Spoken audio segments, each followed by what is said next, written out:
A young woman full of life and light, vanishing from the very place she should have been the safest. Her journey ended tragically, seemingly at the hands of a trusted guide. But the darkness didn't end with her. A veil of silence fell as a powerful institution prioritized its own reputation over finding justice for her, allowing the truth to remain hidden for decades.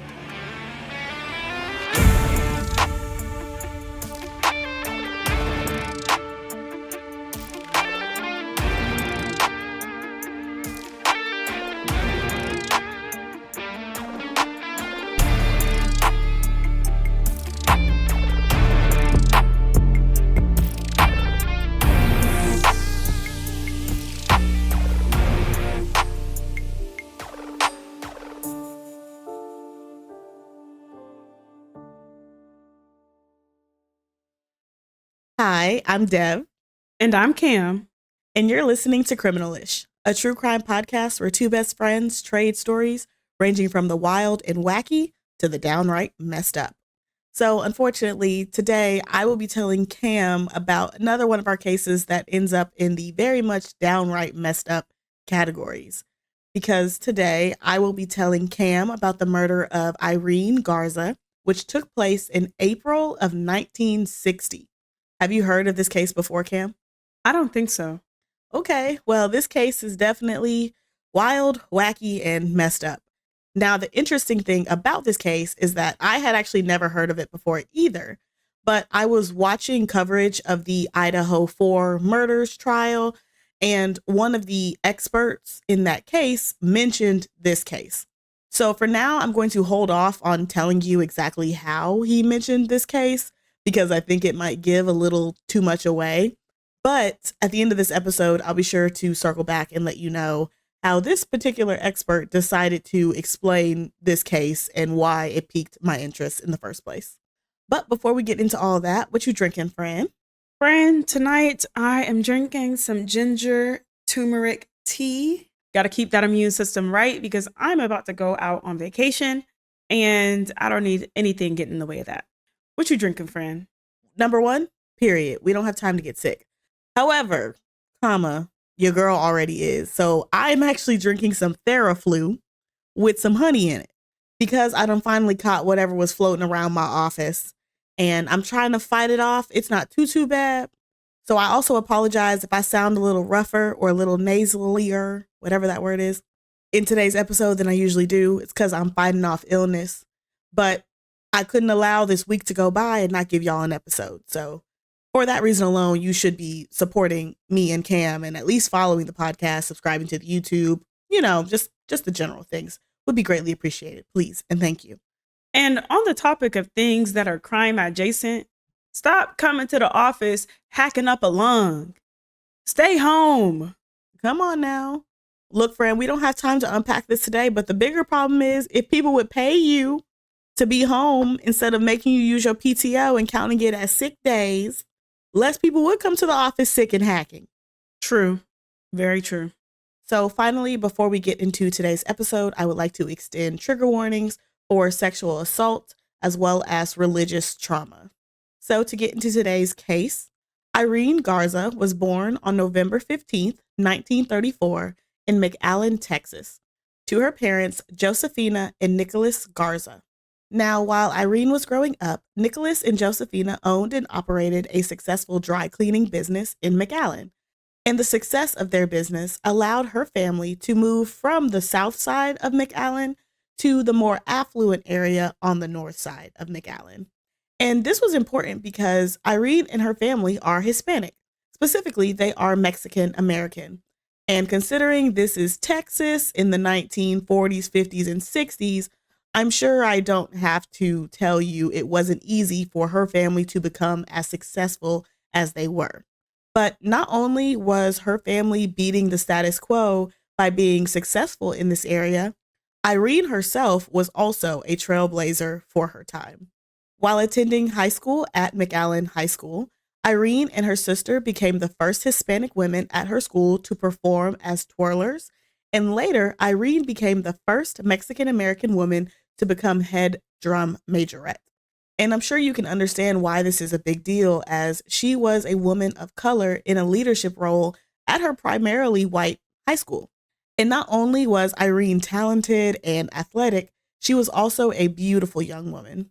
You can definitely see the Marilyn Monroe influence in all of her photos I'm sharing on screen right now. But for our audio only listeners, just know that Irene looks like and is that girl. And she was so much that girl that in 1958, she was crowned Miss All South Texas Sweetheart. And she was later crowned the homecoming queen at Pan American College. She was also an inspiration for people in her community. Quote, people knew her, whether she was their neighbor or if their wife was jealous of her.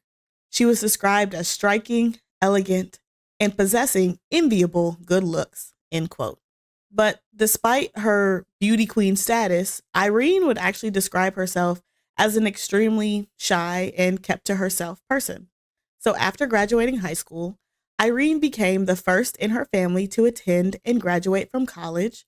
And by 1960, Irene is 25 years old and living with her parents in McAllen, and she was an elementary school teacher. And it has been said that Irene found fulfillment in her work as a teacher. She taught second grade to indigent students at an elementary school on the south side of McAllen, the neighborhood she grew up in.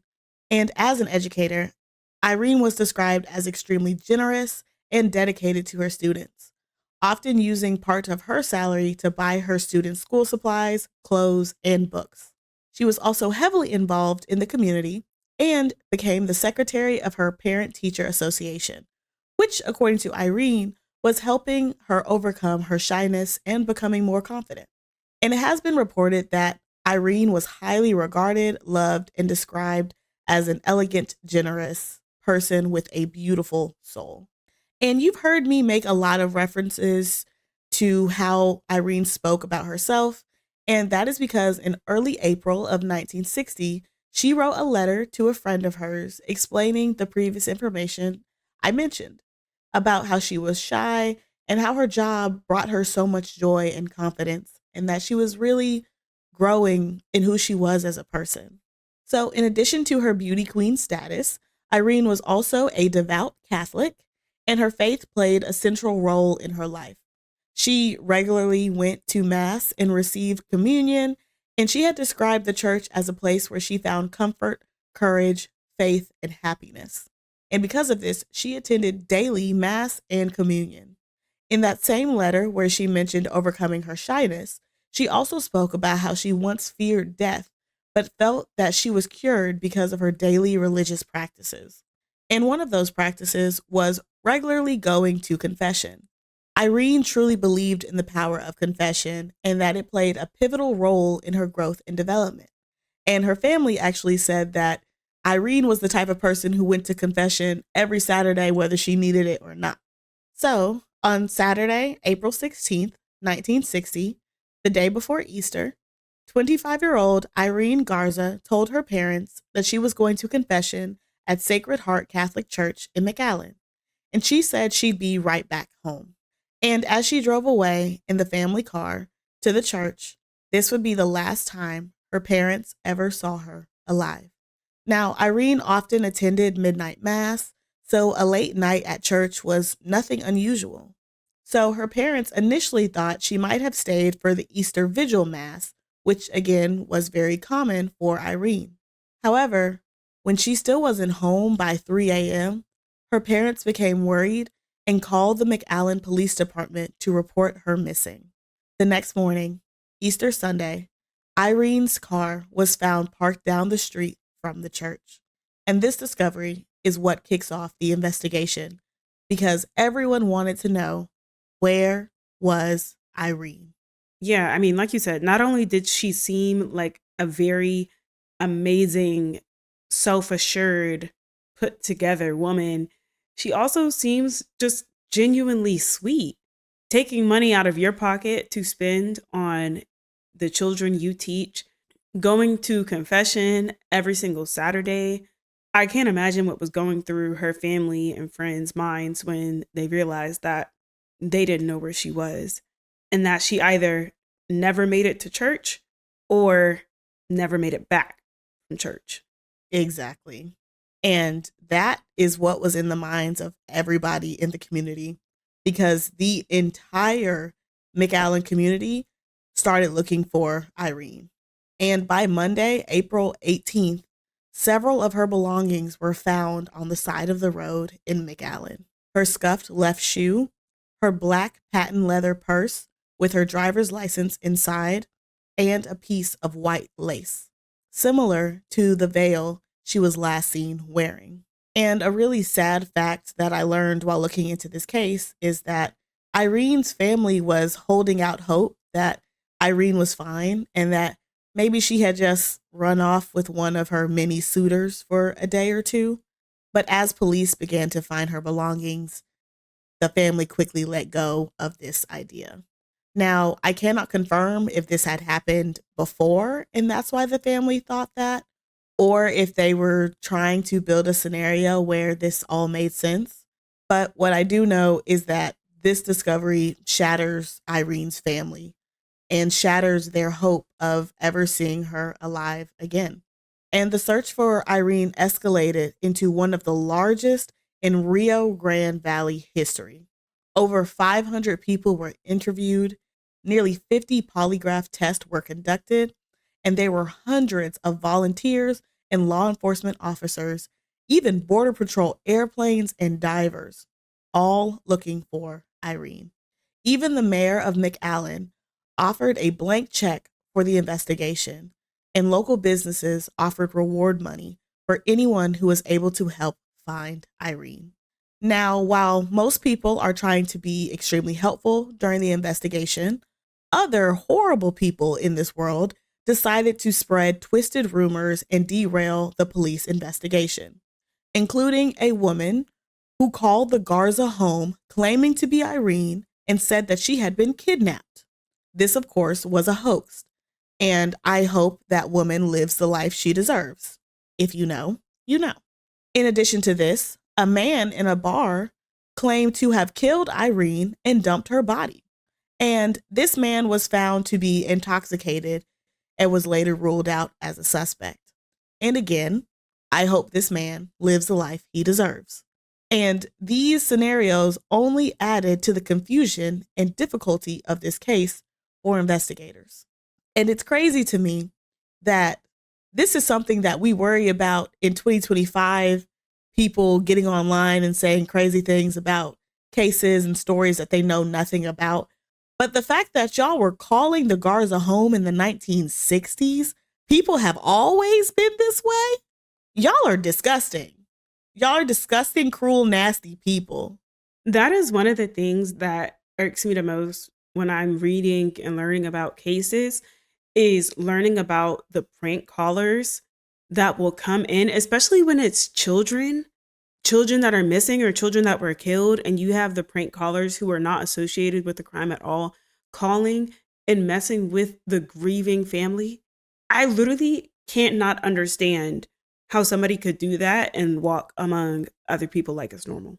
No, absolutely. And it's why I feel so strongly that you are a disgusting human being, because clearly your life has never been as miserable as the person you are calling and inflicting pain upon.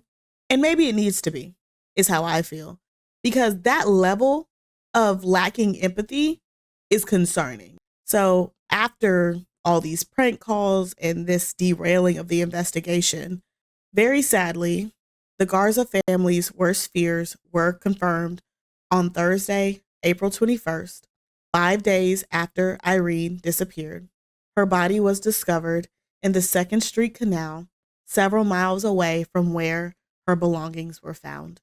She would later be autopsied, and the results of that autopsy showed that Irene Garza had been beaten with a hard object, sexually assaulted, and suffocated.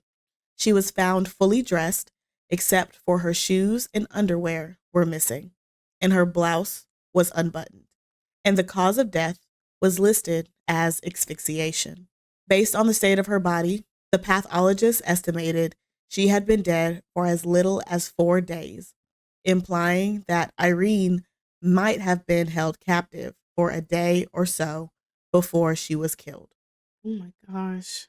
I can't imagine going through the worry when you can't find your loved one and then the complicated feelings of, I'm so glad I know where they are now, but I'm also even more sad knowing what they might have went through. Absolutely. But I am also a firm believer in closure is better than leaving open the possibility. So now let's get into the investigation of what has become the murder of Irene Garza. Initially, the crime scene itself didn't yield much, if any, physical evidence because Irene was found in the water. However, they were able to find a partial men's shoe print on the canal bank near where officers believe her body was dumped. And at this same location, they were also able to find an imprint of Irene's petticoat. And finally, 2 weeks after her body was found, police found a green photo slide viewer in the water near the crime scene. And if you don't know, like I didn't know, a photo slide viewer is a old school device used to view film slides, which are positive images on a transparent base. It's a way to examine photographs stored on slides without projecting them, basically. So definitely some old school technology, but either way, this is all they found initially. So with little physical evidence at the scene, police began to take witness statements, and the police are able to very quickly realize that Irene was last seen by her parents going to the church on Saturday night. After she arrived at church, roughly around 7 p.m., several people noticed her that evening. It was reported that several people saw her kneeling in a pew, putting on a lace veil, and then later getting into the confession line, the same lace veil that was found with her belongings. And while police are doing their investigation, they keep hearing the same name over and over and over again. And that name is Father John Fight. I just knew. I said, she not going to say father. She not going to say father. I tried, friend. I tried. But I did have to say father. So police are like, okay, well, who the hell is Father John Fight? And what they learn is that John Fight is a 27-year-old visiting priest from San Antonio, Texas, assigned to Sacred Heart Catholic Church for a year of pastoral training. And they also learn that he was one of the priests hearing confessions on the Saturday night Irene was last seen alive. And several people said that John was very suspicious the night Irene went missing. Church members who were in his confession line that night said it moved incredibly slow, and he was seen leaving the sanctuary frequently, 6 separate times, in fact.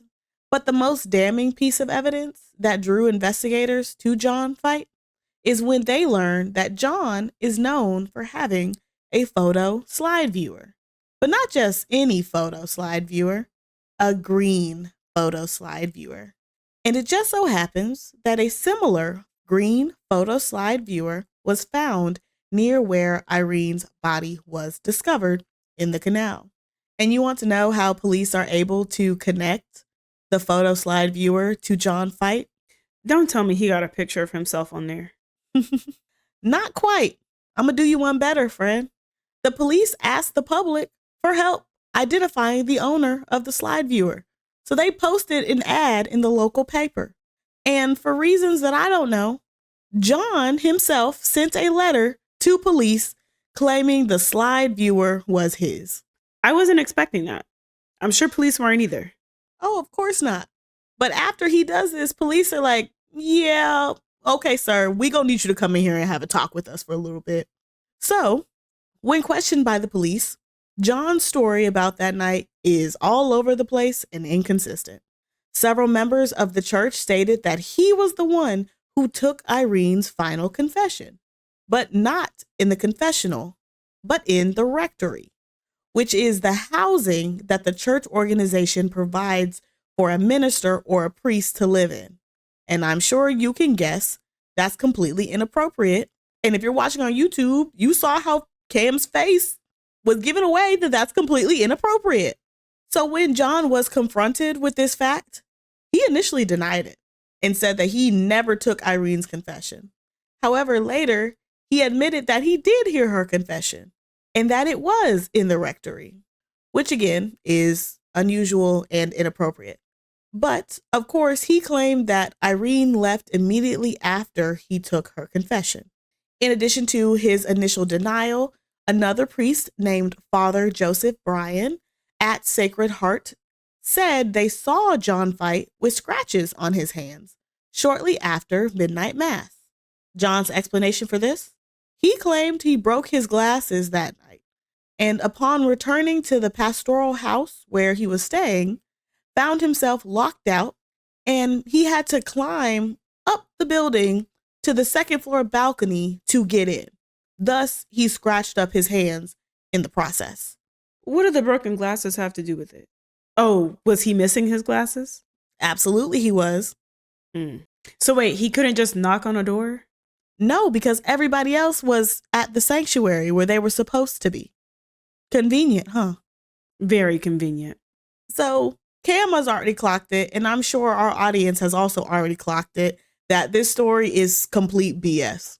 And it's especially BS because investigators, as well as other priests, noted that the scratches were on the back of his hands, not on his palms, which seems inconsistent with climbing up a brick wall, unless you're somehow defying gravity and climbing up this way. But who am I? In addition to this, he states that his reasons for leaving the sanctuary multiple times is because he needed new glasses. Was there like a glasses vendor right outside the church or something? Was he making the glasses himself? I don't know, man. Maybe, he's got his day glasses and his night glasses and then his preaching glasses and his confession glasses. And, he had to switch them out a bunch of times because, again, don't forget, he had to go back to his room on 6 different occasions. And it's also important to note that these buildings aren't close to each other. They're like 1.5 miles apart. Was he driving? Nope. Do we know where the canal falls in between the church and the rectory? I do not, but I pick up what you're putting down, and I agree. So, of course, Father Fight is looking real suspicious. But then police find out the most suspicious thing about Father John Fight. They find out that this is not the first time he allegedly attacked a young woman inside the church. And you know what? I never trust a priest visiting. Because what you visiting for? What you done did at the last church? That's what I want to know. Come on now. Because you only here because you got sent away. So why did you get sent away? So in our case, homeboy got sent away because just a few weeks before Irene went missing, another woman by the name of Maria America Guerra was attacked inside a church in Edenton, Texas, about 12 miles away, by a man who snuck up behind her and tried to smother her with a rag after throwing her on the ground. However, Maria bit her attacker on the finger so hard she drew blood, and this caused her attacker to release her and allowed her to escape. And Maria later stated that she saw the attacker was wearing black pants like a clergyman, and added further clarification by stating that she believed her attacker was the young priest with dark hair and horn-rimmed glasses she'd seen sitting in a pew. When questioned about this incident, John Fight admitted that he had been at the church that day for a meeting, but he claimed he left before the attack ever happened. However, again, his fellow priest saw a bite mark on his finger after the attack, and they also stated that he was not back at the house like he claimed he was. Witnesses also indicated John Fight had a large wound on his finger shortly after the attack, although John claimed he got it when he stuck his hand in a machine. And that's all the clarification I could find on this. He stuck his hand in a machine. That was it. And of course, rumors circulated that John was responsible for the attack, But church leaders reportedly discouraged the idea that a priest could be involved in such a crime. But despite denying any involvement in either attack, even though I think we can all agree that his movements are incredibly suspicious, Father John Fite was arrested and later indicted, but only for the assault and attempted rape against Maria. He was not indicted for any crimes related to Irene Garza, and his trial for the assault of Maria took place 2 years later in 1962. At the end of his trial, the jury was deadlocked and a mistrial was declared. So rather than face a second trial, John Fite took a plea deal.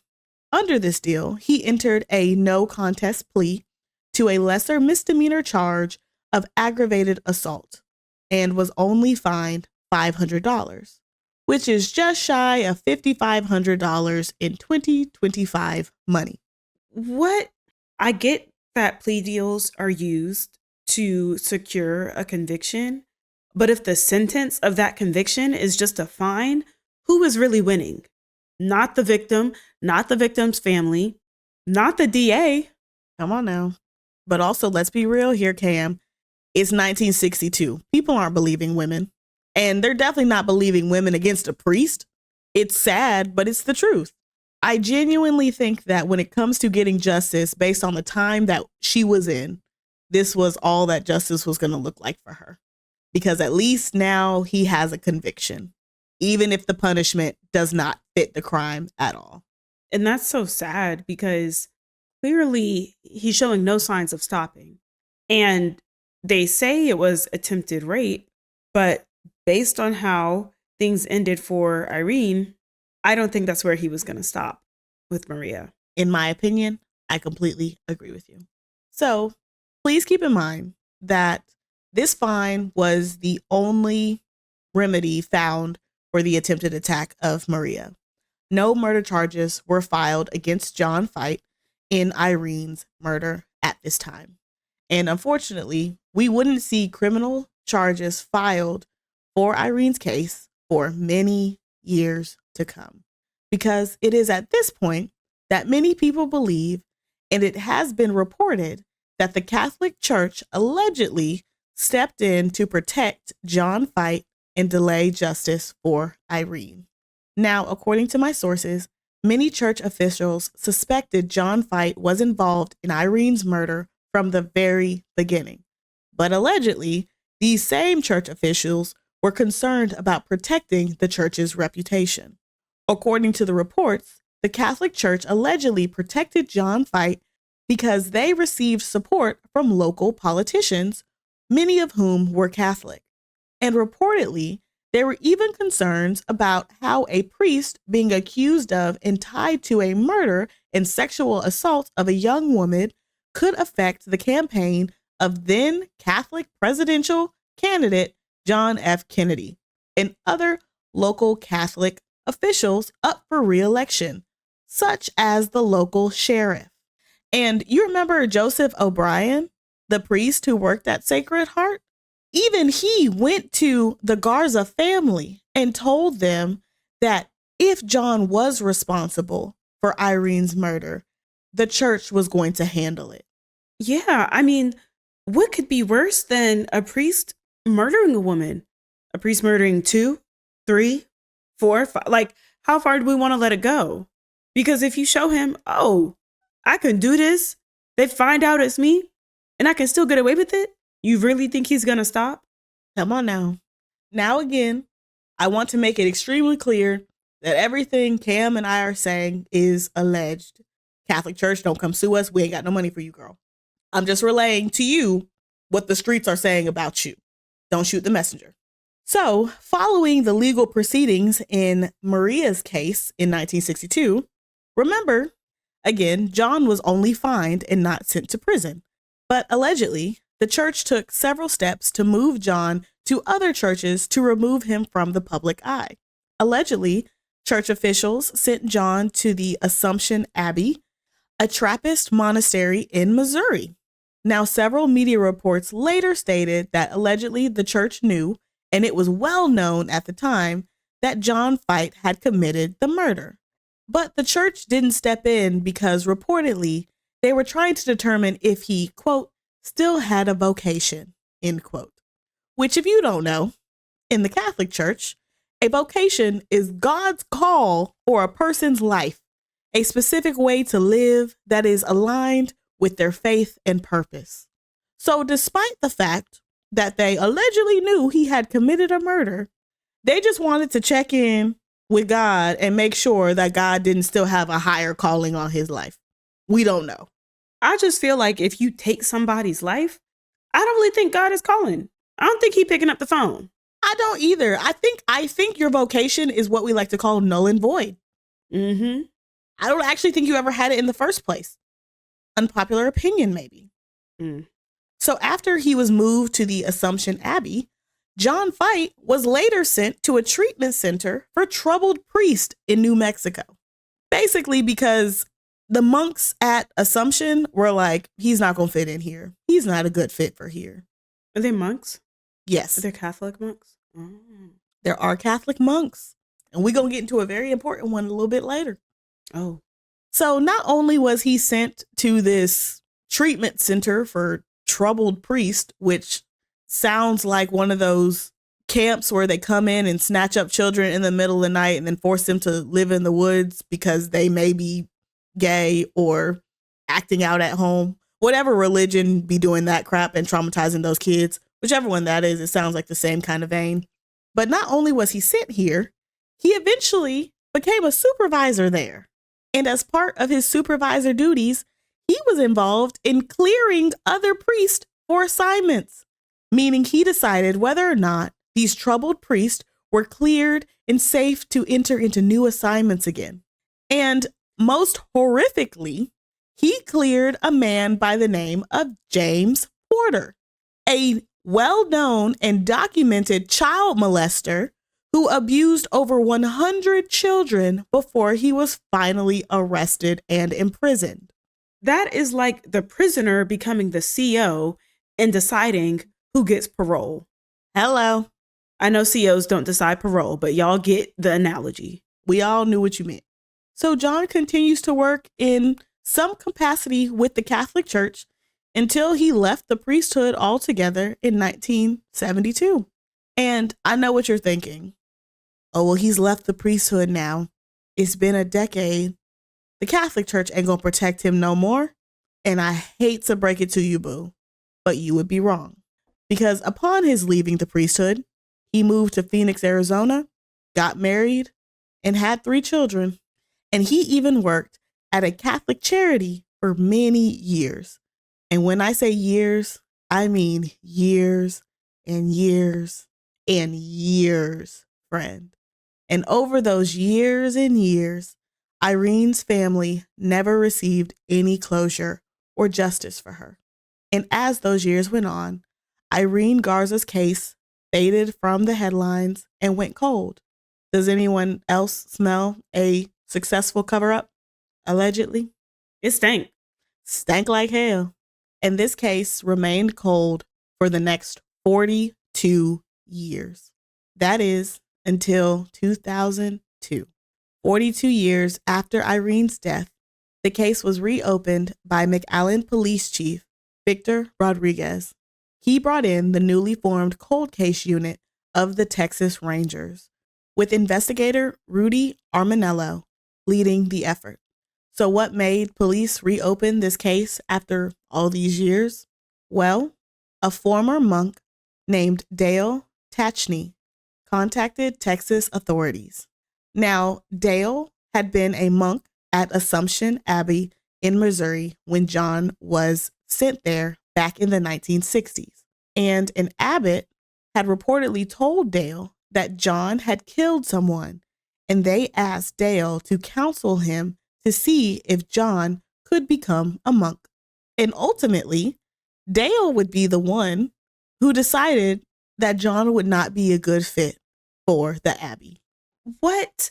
Brainworms must have been real prevalent back then, because I'm really trying to figure out what got into their head to make them think that somebody who killed somebody could be a monk. Somebody who cussed somebody out at the stoplight probably shouldn't even be a monk. Come on now. Come on now. But this person who seemingly, allegedly at the time, killed this woman unprovoked, attacked this woman unprovoked, sexually assaulted this woman, we're going to put him in the running at all?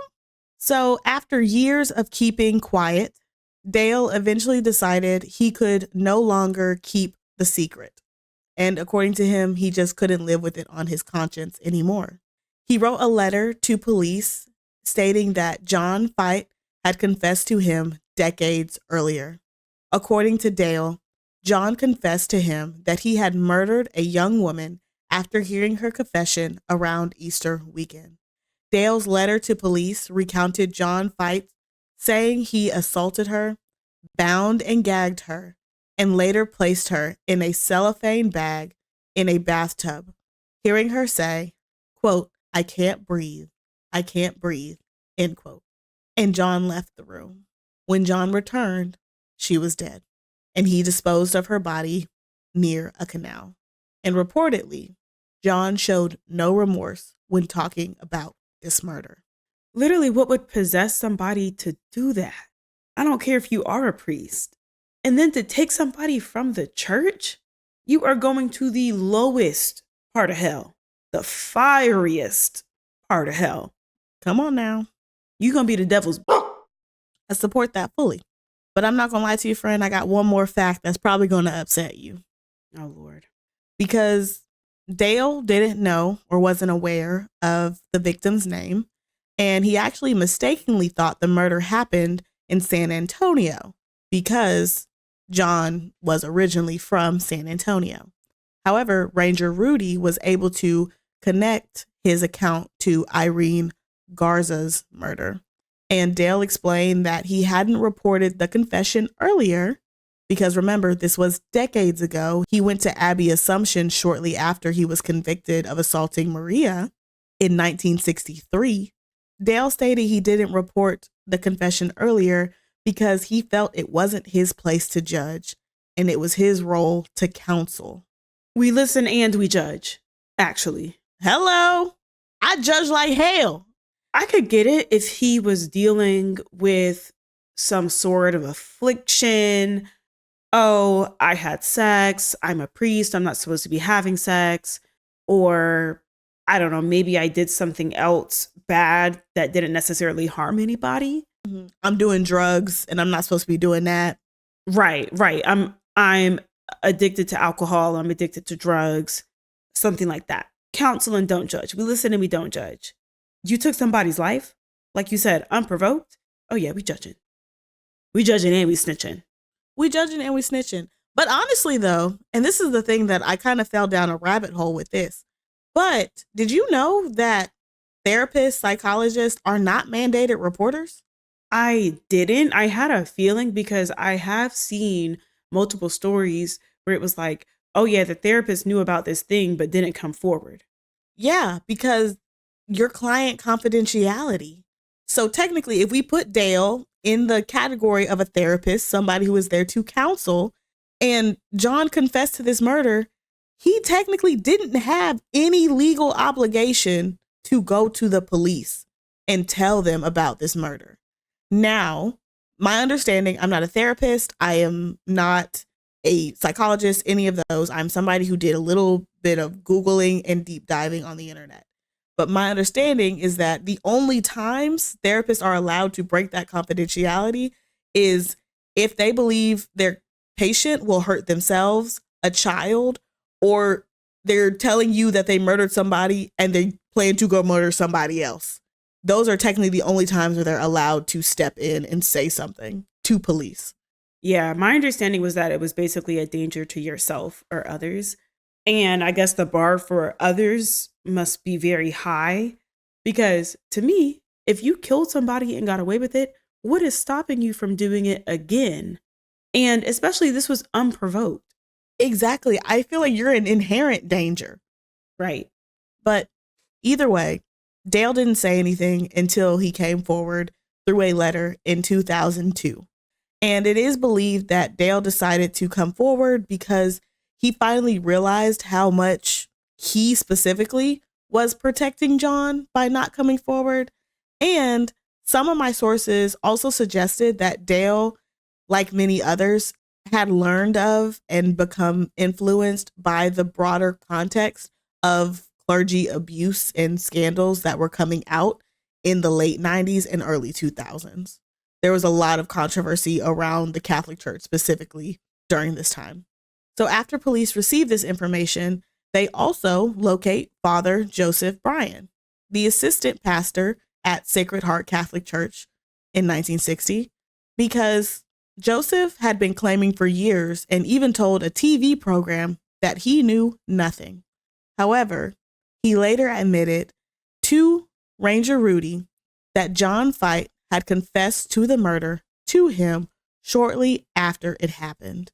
And when police compared the statement John gave to Joseph O'Brien to the statement Dale Tachney gave, many of the details matched. And you want to know another wild fact about this case? Honestly, I probably don't. It's going to make me mad. It absolutely is. And it honestly baffles me. It's one of the things I have the biggest question about, which is Joseph O'Brien and another priest had searched the rectory for Irene the day after she was reported missing. Now, if you remember, the pathologist believed that she had been alive for at least a day and held captive. And she was last seen, reportedly, by John Fight in the rectory. So where was she? Where was she at? And why did they search the rectory? Exactly. Because they knew why he was visiting that church. They knew he was acting suspicious that night. So they must have put two and two together. Exactly. To me, that's the only thing that makes sense. Allegedly. Look, so with these two new witnesses and a growing pile of circumstantial evidence, investigators felt that they had a strong case against John Fight. However, the district attorney at the time, Irene Garza, who is not related to Maria Garza, just want to be very clear about that, was reluctant to prosecute. According to reports, DA Renee questioned the credibility of Dale because Dale had been excommunicated for getting married, which, to be fair, any half-decent defense attorney could easily bring his reasons for coming forward now into question based on this fact. And Renee also dismissed Joseph O'Brien's testimony completely, claiming he suffered from dementia and that confessions were privileged communications. And to make matters worse, to completely slap Irene's family in the face, that same DA made a vile comment on Irene's death, stating, quote, "Why would anyone be haunted by her death? She died, her killer got away." End quote. What in the world? What kind of quote? What kind of DA? Right? She died, her killer got away. That's exactly why we're haunted by it. And the fact that her killer was a priest. Exactly. And this level of care shows how much you care about women being attacked in your community. And I watched a 48 Hours interview with this man. He is a vile, disgusting human being, because it's one thing to be like, I don't think the evidence pans out this way. I don't think that we actually have enough evidence to convict somebody beyond a reasonable doubt. That is the job of a DA. The DA is supposed to only bring cases that they think they can win with reliable and clear evidence beyond a reasonable doubt. But this man is just vile, because despite the public outrage, the public pressure, and the new witnesses, Renee did not pursue the case vigorously. He did eventually take the case to a grand jury in 2004, basically because the public was outraged, but only played audio recordings and read transcripts to the jury. Dale and Joseph were not subpoenaed to testify in person. And as a result, the grand jury decided not to indict John Fight. Because of course they wouldn't. Without these two witnesses, you don't have the grounds to charge this man with anything. And unfortunately, Joseph O'Brien dies the following year in 2005. So, despite the district attorney's disgusting language and refusal to pursue this case and give the family justice, Irene's family, particularly her cousin Linda, continued to fight for justice. And when Linda confronted DA Renee about his comments and his lack of progress in the case, Linda recalls Renee telling her she would, quote, never get an indictment, end quote. He also reportedly told her that she would get an indictment when pigs fly. Where did he come from? I don't know, but I don't want to visit. Right. Even if you think you can't secure a conviction, to treat the victim's family in that way, that is disgusting. That is abhorrent. Exactly. And that's the thing. There is a way to say, I don't think we can win this case. I don't think that I have enough evidence to give you the closure that you desire. And maybe even say, because I don't have the evidence, what I don't want is to take it up to trial, get a not guilty verdict, and that shatter you, right? There's a way to handle this situation with care. There's a way to handle the situation with grace and be there for the victim's family. But Linda says that he pointed in her face and was like, you'll never get an indictment. You'll get an indictment when pigs fly. And that's just vile. And as a result of this, the case was put back on the shelves of the cold case department for another 10 years. But thankfully, in 2014, things look like they might finally change. Because that same year, Ricardo Rodriguez ran against Irene Garza for district attorney.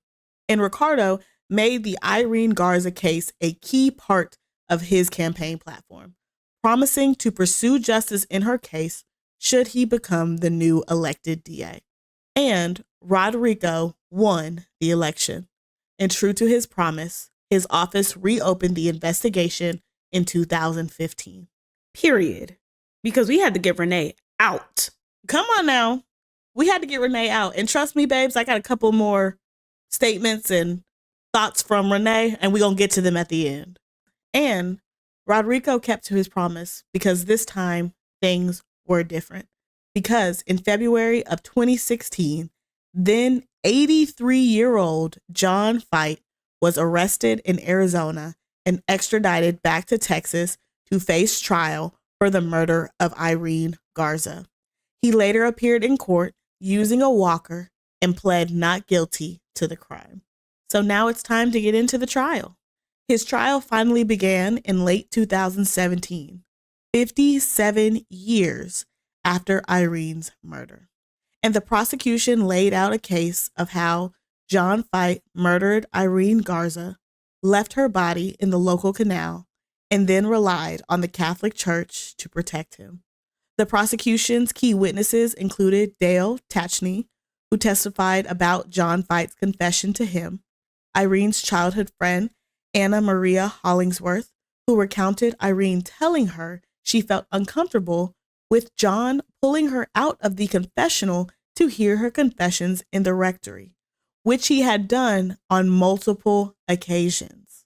But according to Anna, Irene went along with him because he was a priest and she trusted his instructions.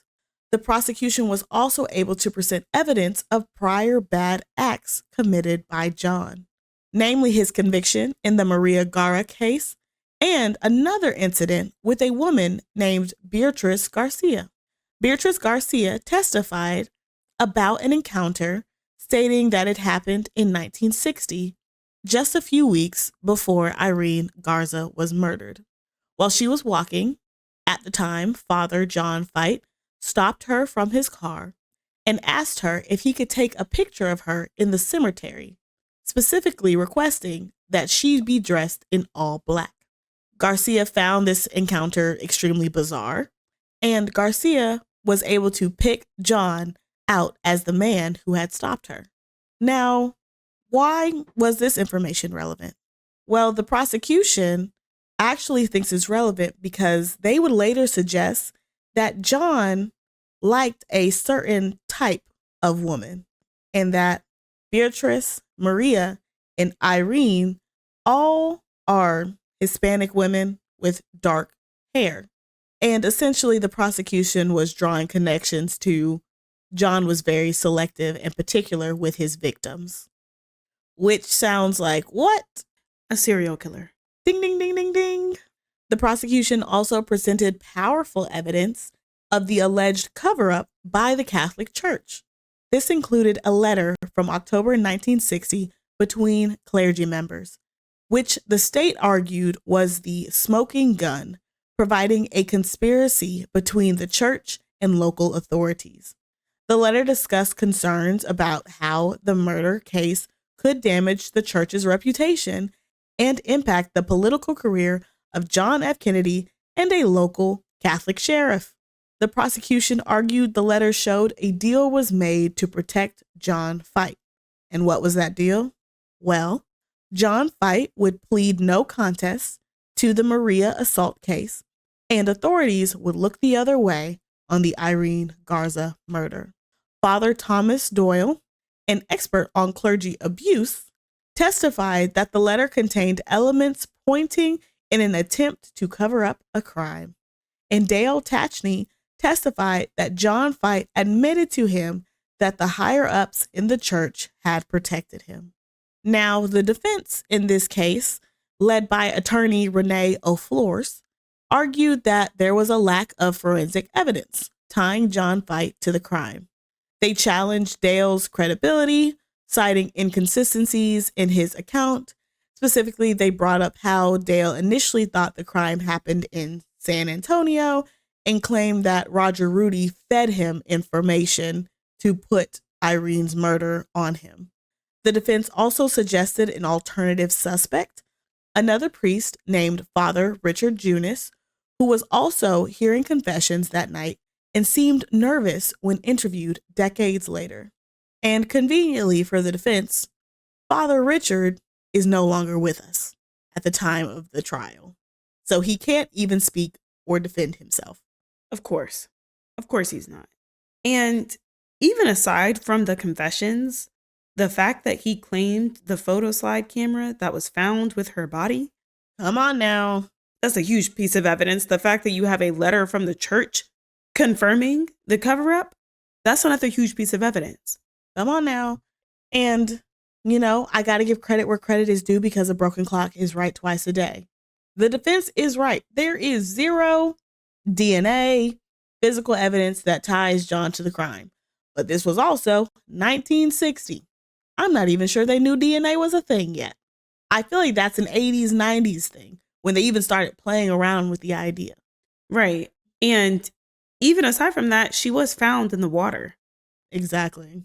Which even in this day and age would have made it more difficult to get any DNA evidence. Correct. So again, the defense definitely brought up some valid points. And despite John's reported desire to do so, he himself did not take the stand in his own defense. With his attorneys, he later stated that, quote, common sense prevailed over his vanity, end quote. Which honestly, I would have preferred if that fool was vain, because I want to hear what he got to say. Exactly. Go on, show the people what you think.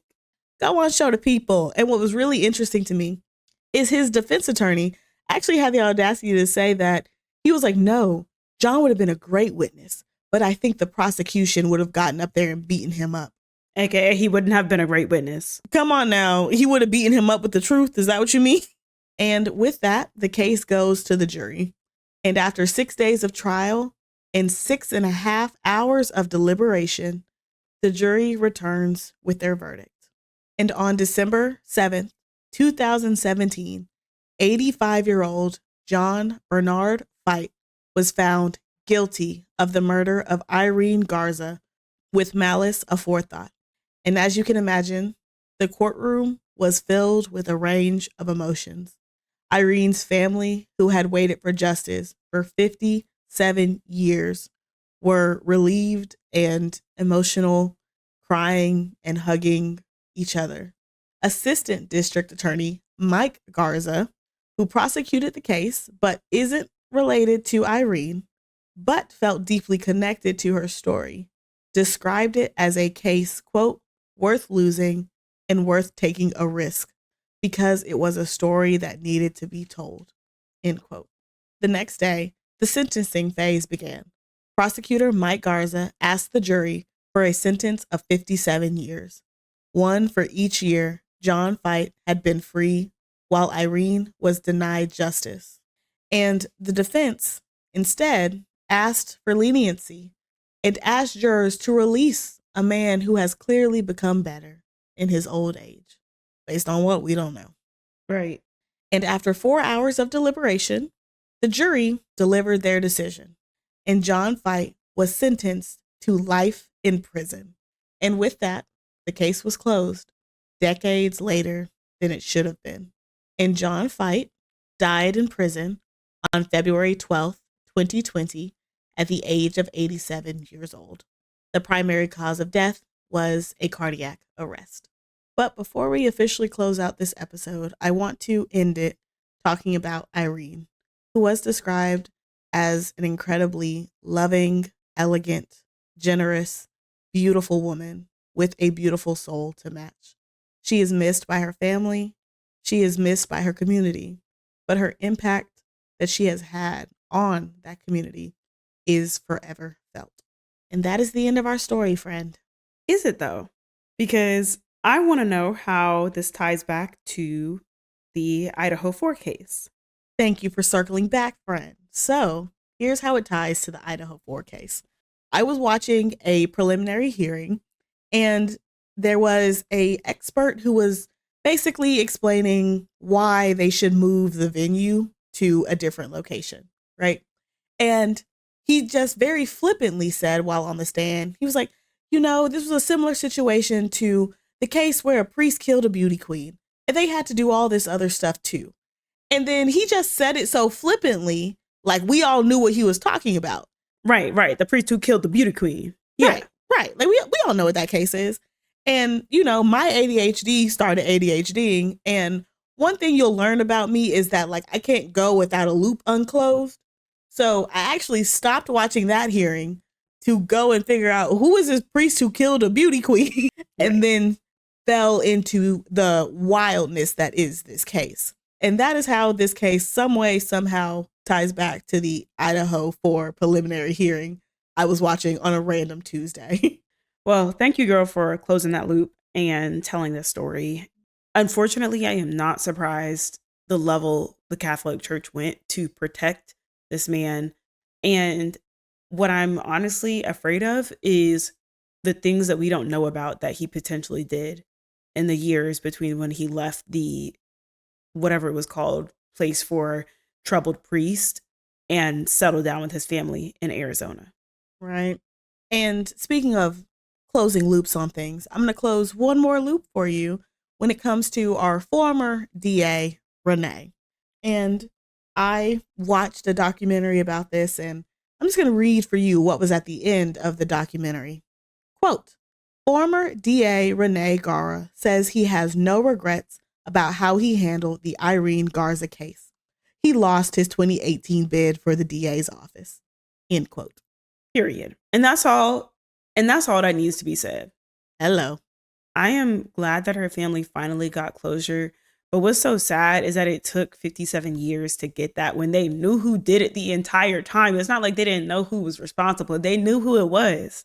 Exactly. And he got to live his life. All the years she didn't get, he got. Exactly. And like the worst part about it too, and you guys know how I feel about this, but her parents died not knowing what happened to her, knowing what they believed and knew in their hearts, but not in a court of law, not having any real closure, having a lot of people, especially when you're in this Catholic heavy community, shutting you down actively. It's so sad. But again, I am glad that her family got justice, her family that is there for her. And I can't remember if it was Linda, but one of her family members gave a statement after the conviction. And it started with, I guess pigs are flying today. Oink, oink, bitch. Period. Well, girl, thank you very much for telling Irene's story and calling out how the Catholic Church protected a murderer and probably protected many more over the past several decades and most likely much longer. Allegedly. So, as we wrap up today's discussion, we're going to move into our segment called Today in Crime, where we'll describe a crime or a crime-related event that took place on this day. So, on May 23rd, 1934, notorious criminals Bonnie Parker and Clyde Barrow are shot to death by Texas and Louisiana State Police near Sales, Louisiana. Bonnie Parker met the charismatic Clyde Barrow in Texas when she was just 19 years old, and her husband, whom she married when she was 16, was serving time in jail for murder. Shortly after they met, Clyde was in prison for robbery, but Bonnie visited him every day and even smuggled a gun into prison to help him escape. But he was soon caught in Ohio and sent back to jail. When Clyde was paroled in 1932, he immediately hooked up with Bonnie, and the couple began a life of crime together. After they stole a car and committed several robberies, Bonnie was caught by police and sent to jail for 2 months. Released in mid-1932, she rejoined Clyde. Over the next 2 years, the couple teamed with various accomplices to rob a string of banks and stores across 5 states: Texas, Oklahoma, Missouri, New Mexico, and Louisiana. To law enforcement agents, the Barrow Gang, including Clyde's childhood friend Raymond Hamilton, W.D. Jones, Henry Methvin, Clyde's brother Buck, and his wife Blanche, among others, were cold-blooded criminals who didn't hesitate to kill anyone who got in their way, especially police or sheriff's deputies. Among the public, however, Bonnie and Clyde's reputation as dangerous outlaws was mixed with a romantic view of the couple as Robin Hood-like folk heroes. Their fame was increased by the fact that Bonnie was a woman, an unlikely criminal, and by the fact that the couple posed for playful photographs together, which were later found by police and released to the media. Police almost captured the famous duo twice in the spring of 1933 with surprise raids on their hideouts in Joplin and Platte City, Missouri. Buck Barrow was killed in the second raid, and Blanche was arrested, but Bonnie and Clyde escaped once again. In January 1934, they attacked the Easton Prison Farm in Texas to help Hamilton break out of jail, shooting several guards with machine guns and killing one. Texan prison officials hired a retired Texas Ranger, Captain Frank Hamer, as a special investigator to track down Bonnie and Clyde. After a 3-month search, Captain Frank Hamer traced the couple to Louisiana, where Henry Methvin's family lived. Before dawn on May 23rd, Captain Frank Hamer and a group of Louisiana and Texas lawmen hid in the bushes along a country road outside of Sales. When Bonnie and Clyde appeared, the officers opened fire, killing the couple in a hail of bullets. All told, the Barrow Gang was believed responsible for the deaths of 13 people, including 9 police officers. Bonnie and Clyde are still seen by many as romantic figures, however, especially after the success of the 1967 film Bonnie and Clyde, starring Faye Dunaway and Warren Beatty. And that is what happened on this day in crime. If you found this story interesting, leave your favorite couple emoji in the comments. Girl, I'm not gonna lie to you, I knew very little about Bonnie and Clyde. I knew that they were a couple. They was running around committing crimes and killing people, and then they got one day. That was it's pretty much the extent of knowledge I had about Bonnie and Clyde. I didn't realize my good sis had a husband. She was cheating on said husband. I didn't realize that it was a gang of people. I thought Bonnie and Clyde were riff-raffing Bonnie and Clyde. I didn't realize they had a bunch of accomplices run around with them. And I definitely didn't realize that they got by the police. The police just opened fired on them. I did not know that's how that ended. I guess like in my head, and maybe I'm just basing this off of like a reel I saw of a cut of a film of something else, right? But in my head, it was like a standoff with police, and police had no other choice but to like open fire on them because they opened fire first, was like the story that I had like dubbed in my head as to how they were shot and killed. But that's crazy. But that's crazy. They hid in the bushes in ghillie suits and got them. That's crazy. Girl, in my head, they drove off a cliff together. So clearly I was not educated about the true story of Bonnie and Clyde. But same, I'm really curious what Bonnie's upbringing was like, because she was married to a dude at 16, which was not uncommon for the time. Right. But the dude was already in jail for murder 3 years after their marriage. Come on now. What's going on? How old is the husband? Because let's not act. There's a strong possibility the husband ain't teen anything. Right. And we also don't know how old Clyde was either. Hello. But thanks for the story, friend. That was interesting. Maybe we need to do a Patreon episode where we just go over and deep dive into Bonnie and Clyde. Maybe we watch the movie and then like try to find all the facts about it. Yes. That would be some really good content for our trusted Patreon members. Absolutely. Which we appreciate every single day. Any other thoughts, friend? Nope. That's all I got. Thank you to our listeners for joining us on today's episode. I would also like to thank 48 Hours as well as the Catholic Herald for providing most of the material for this episode. If you'd like to check out photos related to this case, be sure to follow us at Criminalish Podcast on Instagram, TikTok, and YouTube. Listeners, if you like what you hear, be sure to tell a friend and leave a 5-star review wherever you're listening to the Criminalish Podcast. And if you are listening on YouTube, be sure to subscribe to the channel and feel free to leave any comments or questions. As always, stay nosy, my friends. Bye. Bye.